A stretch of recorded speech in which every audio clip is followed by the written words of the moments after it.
So for today's lecture, I want to make an argument. And the argument is essentially about the most famous verse, John 3:16. And I want to argue that, especially fitting now, I want to argue that John 3:16 is properly understood, best interpreted as a Bible verse about Christmas and not about Easter. Or to put it another way, I think that the verse is mostly about the incarnation and not the crucifixion. Now, why does this matter? First, a lot of this has to do with who it is that's actually talking in the passage in John 3:16. If Jesus is talking to Nicodemus, it doesn't make a lot of sense for him to require Nicodemus to believe that Jesus is going to die on the cross in order for Nicodemus to be accepted in the moment. This is still years away from the crucifixion when Jesus is having this conversation with Nicodemus. And so it doesn't make a lot of sense for this to be the requirement. Alternatively, it could mean that Jesus is saying, you need to believe who I say that I am. You need to believe that I'm the revelation of God. I think that interpretation, that understanding, makes a lot more sense given the context of John 3, where we're at within the Gospel of John as a whole. So let's take a step back and look at this. There's essentially four big sections in John 3. You have verses 1 through 15, which is this conversation between Jesus and Nicodemus, right there. And then you have the famous passage, which is 16 to 21.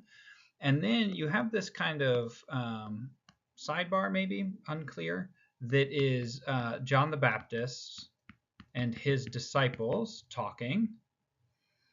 I'll just put and plus because I ran out of room. And then 31 to 36 is another sidebar.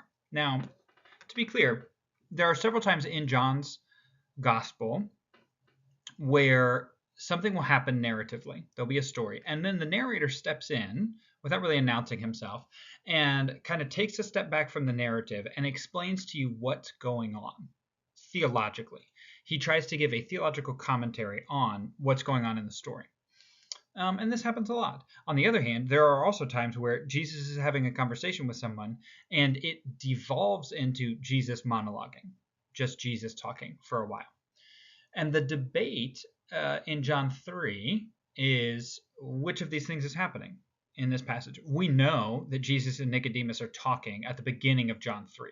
We know that that's happening. But for this passage in 16 to 21, is it Jesus continuing to talk in a monologue to Nicodemus, or has the narrator stepped in to give you his theological interpretation of what's going on? Now, I will tell you, most modern scholars now think that it's the latter. They will say this passage 16 to 21 is the narrator offering theological commentary, and this passage in 31 to 36 is also the narrator offering theological commentary. And the main argument that they make for this, I mean, one of the main arguments, is that the passage 16 to 21 is very similar in style and theme to the passage in 31 to 36, to the point where it wouldn't really make sense if 16 to 21 is Jesus and 31 to 36 is the Baptist. If they're different speakers, it wouldn't make a lot of sense. And so because they've noticed this, they essentially argue it has to be the narrator. On the other hand, any pre-modern scholar that you read, anybody from Origen and Augustine all the way to Calvin, and even later, I think Wycliffe as well, they will look at this and say, no, it's Jesus. It's Jesus talking. He's continuing to talk to Nicodemus, and they connect the speaker with the specific theological position, meaning because they think it's Jesus speaking, they think that it's a text about the incarnation. They think that Jesus is talking about himself as the revelation of God. And modern scholars just assume, no, it's the narrator that's talking, and it's about the crucifixion, because the narrator already knows that the crucifixion is coming. It's already happened decades ago for the narrator. So when he's telling the story, he and his audience know about the crucifixion. So he can take a step back and tell you, oh, Jesus said these things because the crucifixion is happening. It is on the way. And we already know that that's what's happening. Anytime you hear someone preach on this or a Bible study on this passage, which is frequent because this passage is everywhere, most people assume that this text is about the crucifixion. They will interpret it to say, God so loved the world that he gave his only son on the cross as a ransom for sinners, right? This is almost always how you hear it described, how you hear it taught. And I will argue that that's not the point of the text. The text is actually saying God so loves the world that he sent his own son in flesh as a revelation of who he is. In the past, he communicated with human beings through signs and through intermediaries, prophets and leaders, kings. Now he's sending his own son, and all of the glory of the Father is seen in the Son. That is a gift. That is the chief display of love that God sends is his Son to us as a revelation. Now, looking at these texts here, there's actually a lot of ancient authors who, most ancient authors ascribe John 3:16 to Jesus, but there are also a lot of them that will ascribe this passage to Jesus as well. And they would describe the whole thing as Jesus talking with a conversation here to set the scene, and then another conversation in the middle where Jesus is offering theological commentary. Jesus is stepping in to comment on the Baptists. So when you read the end of chapter 3, when he says, he testifies to what he has seen and heard, yet no one accepts his testimony, Jesus is talking about his own testimony. Whoever has accepted his testimony has certified that God is true. That's Jesus talking about the Baptists, right? The Baptist's testimony is true only insofar as he accepts and repeats and confirms Jesus' self-disclosure, his testimony about himself. To put it in layman's terms for us, I argue that this section here, 3:16 to 21 and 31 to 36, should both be in red letters, if you've got that sort of Bible. The reason this is a problem is because Greek doesn't tell us when quotations end. It has a form in Greek to tell you when someone starts to talk, but it doesn't have, so we have begin, opening quotation marks, and we have closing quotation marks. Greek does not have closing quotation marks. There's no way to indicate that someone has stopped talking besides telling you someone else has started talking, right? So when Nicodemus and Jesus are talking, there's no way to say Jesus is done talking now and Nicodemus has started. It just says, and then Nicodemus said, and then Jesus said, and then Nicodemus said. But the last thing it tells us is, and then Jesus said, and it goes on and on. It doesn't actually tell us when the text ends. Now, like I said, all ancient authors view this text as Jesus continuing to talk, and they view it as Jesus talking about the incarnation, about himself being the disclosure.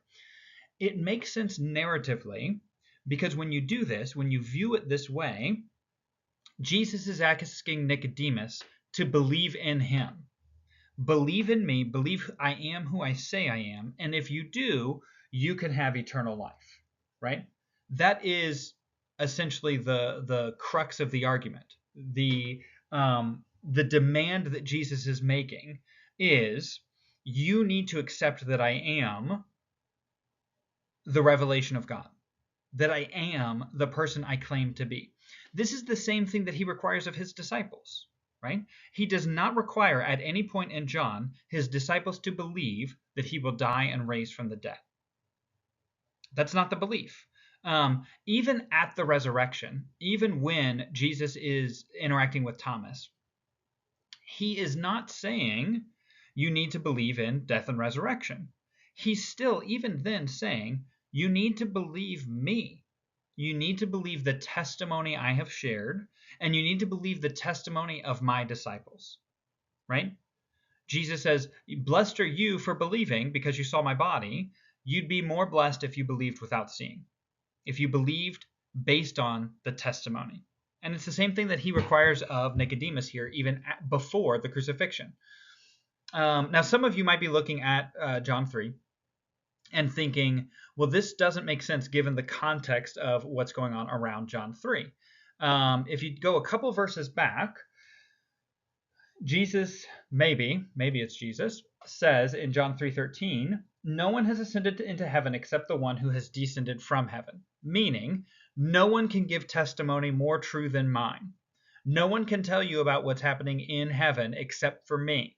I've come down from heaven, and nobody else has done that before. Nobody else has done that since, right? And then in 14 it says, just as Moses lifted up the serpent in the wilderness, so must the Son of Man be lifted up. That way, whoever believes in him may have eternal life. Now, a lot of you assume, I think, and probably because you've been taught, that this text, the Moses lifting up the serpent in the wilderness, is also referencing the crucifixion.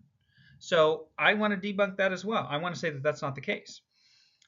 So to get there, let's take a step back and talk about the text in Numbers, where the Israelites aren't listening. They disobey God, and in order to punish them, God sends venomous snakes. I don't know, maybe the text calls them asps. But he sends these snakes, and they go throughout the camp, and they start biting people. And people are dying of these snake bites. And the people say, oh, we messed up. Sorry. What can we do? So God gives Moses a way to heal the people. He tells Moses to make a serpent out of bronze and to hold the serpent up on a big stick so that people can look at it. The purpose of the stick is so that he can hold it up higher so more people can see it from a distance, right? And so Moses does this. He gets this big staff, this big stick, and crafts this bronze serpent that goes around the staff. Now, this image that I've drawn, this might look familiar to you.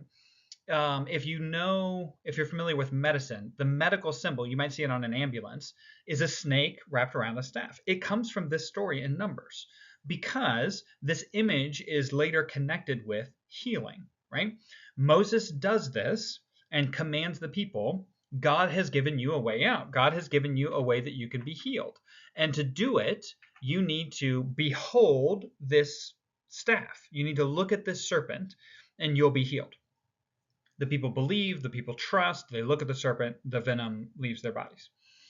And now in this text, the story is connecting this with something about this conversation with Nicodemus. Most people, by and large, everybody that I hear preach on this text, look at this and say, well, obviously, this is the crucifixion, right? Because the Son of Man is lifted up on the cross, and if you behold him on the cross, you will also be saved, in the same way that the people in the Old Testament, the Jews, are saved by looking at the serpent. I don't think that's what the text is about either, because the text here is saying that Moses crafted the serpent out of bronze and held it up to behold. He did not go out into the camp and catch a serpent and nail it to the staff to kill it, to hold it up and say, I have killed your punishment, the thing that's harming you. Now look at it. I've killed it. You'll be healed. That's not what happens. I think this relation to Numbers is also about the incarnation, because Moses crafts a body that symbolizes the actual affliction that the camp is suffering. And in the same way, God crafts a body that looks like human affliction, right? God does not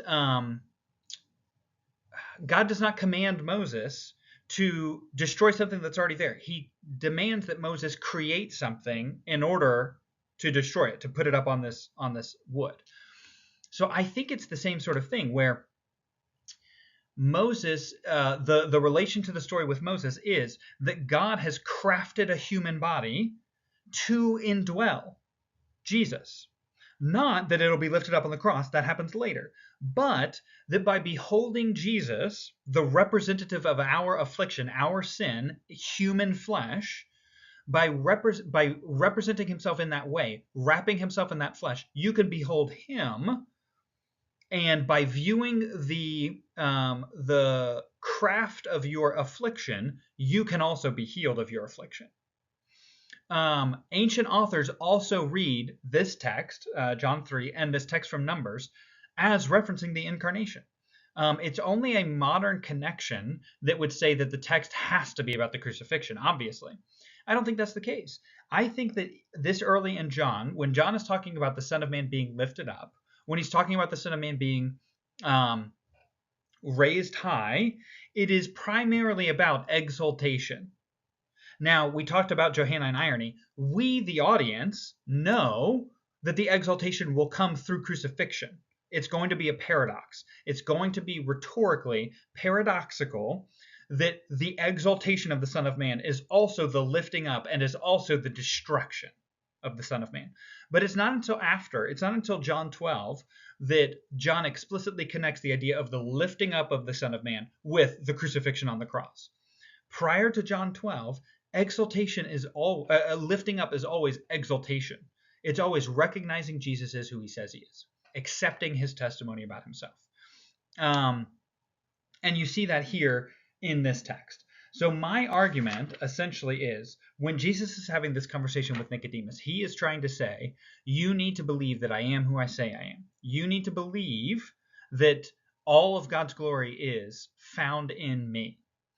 And so, especially this month, right, since it's Christmas, we can think of John 3:16 as a Christmas passage where we recognize that the baby in the manger that you see in the nativity scene that you're going to talk about all week, this week and next, for church and Sunday school and whatever else, with your family around the table, the incarnation is the way in which God displays his love. Yes, the crucifixion, great. It is the actual way that you can enter into relationship with God. It's the actual mechanism that gets you in. But the incarnation in itself is the display of God's love. Not you have to be incarnate in order to be crucified. That's not what I'm saying. I hear a lot of people say that as well. Oh, Christmas is only important because Jesus needed a body in order for us to kill it on Easter. I don't think that's the case.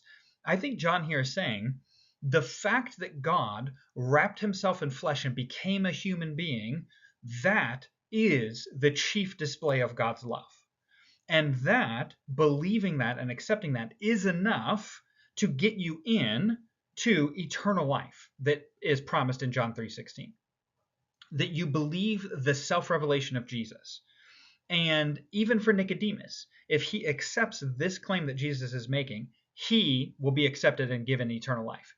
Not having to know that the crucifixion is coming, not having to know that Jesus is going to work it out and do the mechanics and make the exchange and the propitiation later. Nicodemus is not required to know any of that in order to get the eternal life that Jesus promises. All he has to do is believe. All he has to do is accept that Jesus is going to work it out, which he does. I imagine this is a different interpretation of John 3. I think so. I'm fairly certain than what you're used to, unless you've had a previous class with me where I've talked about this. But I find this to be very helpful. I find this to be very fitting with where John is in the text, where John 3 finds itself. So next time when we get together, we will just keep moving forward with John 4, and we will just keep plowing ahead as much as we can. But I wanted to get this out of the way because I knew that I wanted to spend a good 20 minutes or so just talking about John 3.